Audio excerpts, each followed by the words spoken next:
The Real Barenziah, Part 5. Barenziah felt the weight of sorrow for several days, but by the third day out, her spirits had begun to rise a bit. She found that she enjoyed being on the road again, although she missed Straw's companionship more than she would have thought. She was escorted by a troop of Red Guard knights, with whom she felt comfortable, although these were much more disciplined than the guards of the merchant caravans. They were cordial, but respectful towards her, despite her attempts to flirt with the men.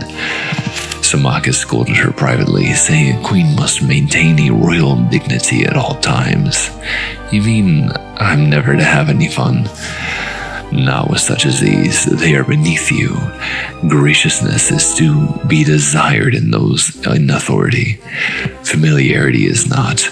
You will remain chaste and modest while you are in Imperial City. Barenziah screwed up her face.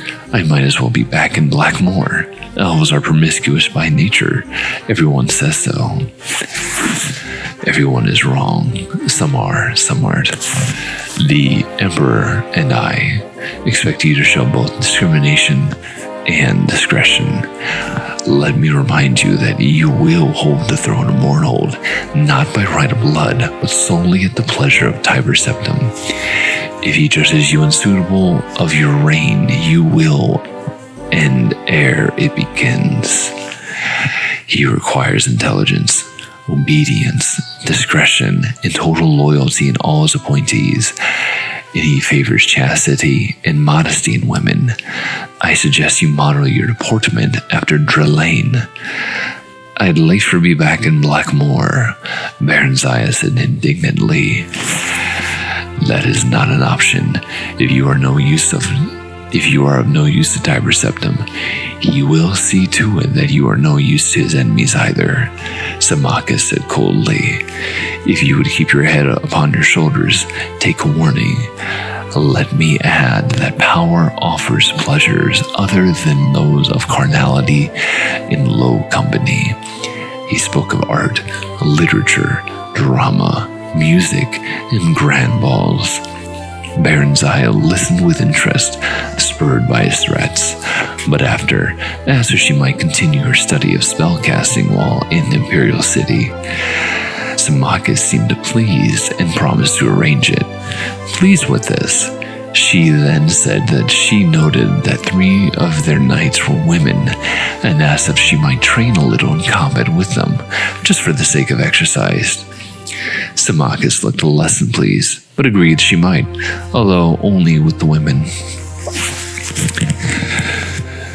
The late winter held fair but cold for their journey, so that they traveled quickly over firm roads.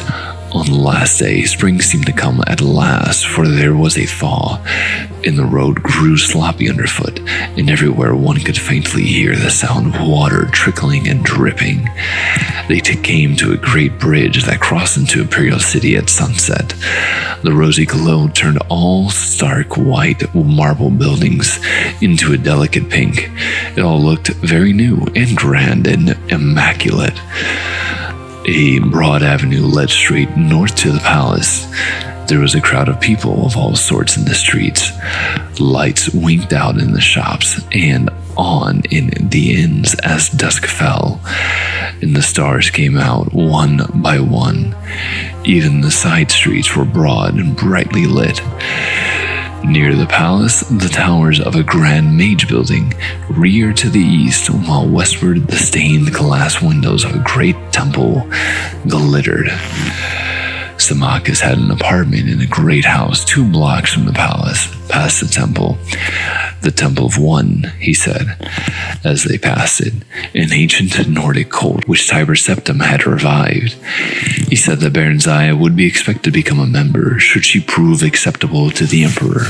Symmachus's apartment was very grand, although little to Barenziah's liking. The walls and furnishing were stark white, relieved only by touches of bright gold, the floors of gleaming black marble.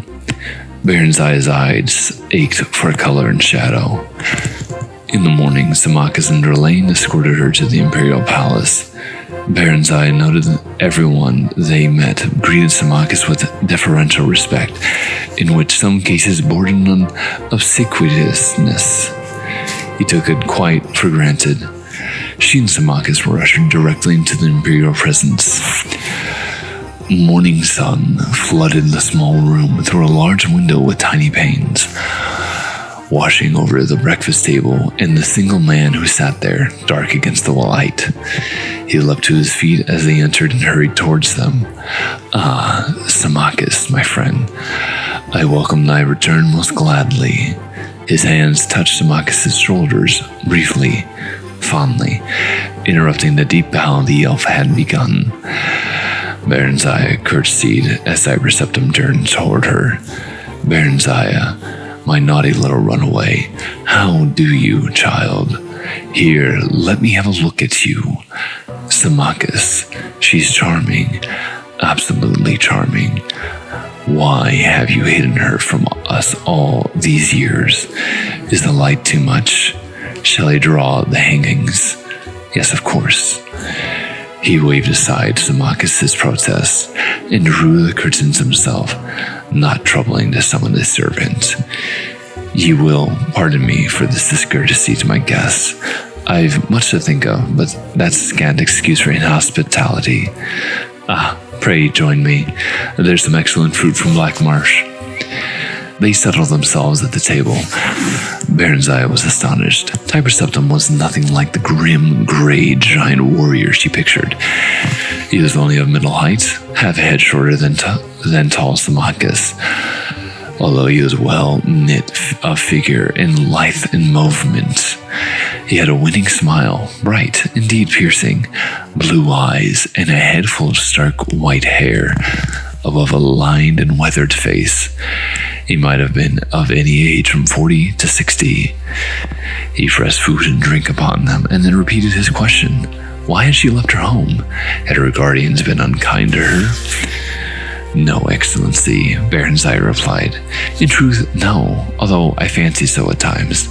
Symmachus had made up a lie for her, and Barenziah told it, although with misgivings. The stable boy, Straw, had convinced her that the guardians, unable to find a suitable husband for her, meant to sell her as a concubine in Riyadh, and when a red guard had indeed come, she had panicked and fled with him." Tiberseptum seemed fascinated and listened raptly as she provided details of her life as a merchant caravan guard. "Why, this is like a ballad," he said. "By the one, I'll have the court bard set it to music. What a charming boy you must have made." Symmachus said. Barenziah stopped in some confusion. He said, "Well, that I no longer look much like a boy. I have grown in the past few months." She lowered her gaze in what she hoped looked like maiden modesty. "Well, he's a very discerning fellow, is my friend Symmachus. I know I've been a very foolish girl. I must crave thy pardon, and that of my kind guardians. I realized that some time ago, but I was too ashamed to go home. And I do long for Morrowind. My soul pines for my own country. My dear, you shall go home, I promise you. But I pray you remain with us a little longer, that you may prepare yourself for the stern task in which I shall charge you." Barenziah gazed at him earnestly, her heart beating hard. It was all working just as Symmachus had said it would. She felt a warm flush of gratitude towards him, but was careful to keep her attention focused on the Emperor. "I am honored, Excellency, and wish most earnestly to serve you in this great empire you have forged in any way that I can." It was a politic thing to say, but Barenziah really meant it. She was awed by the magnificence of the city and the discipline and order everywhere evident, and she was excited at the prospect of being part of it all. Plus, she felt quite drawn to Tiberseptum. After a few days, Symmachus left for Mournhold to take up his duties as governor, until Barenziah was ready to assume the throne, after which he would become her prime minister. Barenziah, with Drelane as chaperone, took up residency in a suite at the palace. Several tutors were provided for her. During this time, she became deeply interested in the magical arts, but she found the study of history and politics not at all to her taste. On occasion, she met Tiber Septim in the palace gardens, and he would unfailingly inquire politely as to her progress, and chide her, although with a smile, over her disinterest in the states of matter. However, he was always happy to instruct her on fine points of magic, and he could even make history and politics seem interesting after all. "They're people, child, not dry facts from the dusty book," he said. As her understanding broadened, their discussion became longer, deeper, and more frequent. He spoke to her of his vision of a united Tamriel, each race separate and distinct, but with shared ideals and goals, all contributing to the common weal. "Some things are universal, shared by all sentient folk of goodwill," he said. "So the one teaches us.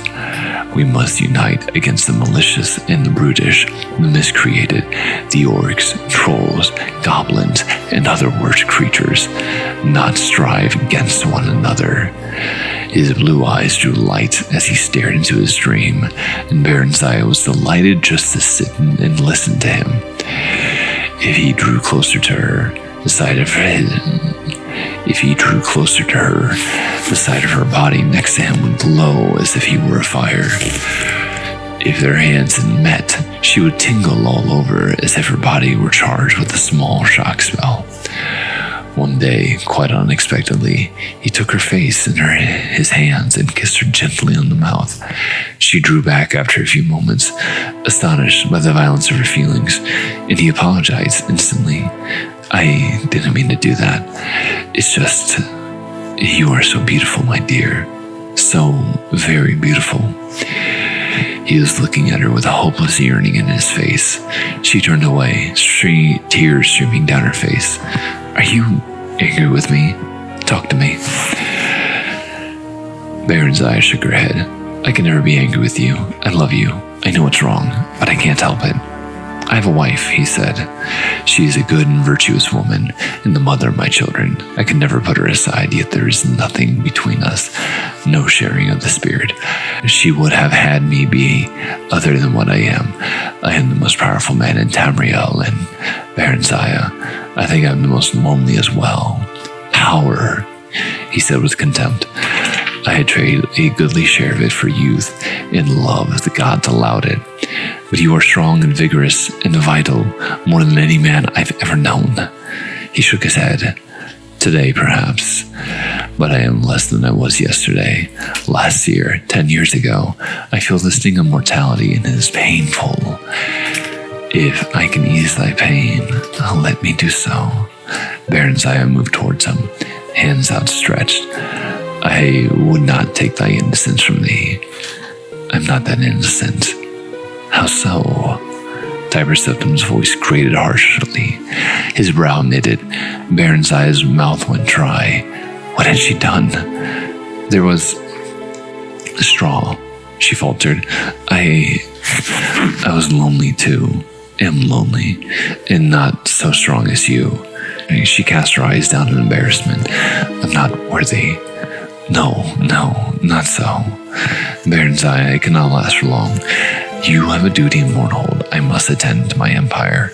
Shall we share what we may, and pray the ones forgive us for our frailty?" Tiber Septim held out his arms, and wordlessly, Barenziah stepped into his embrace.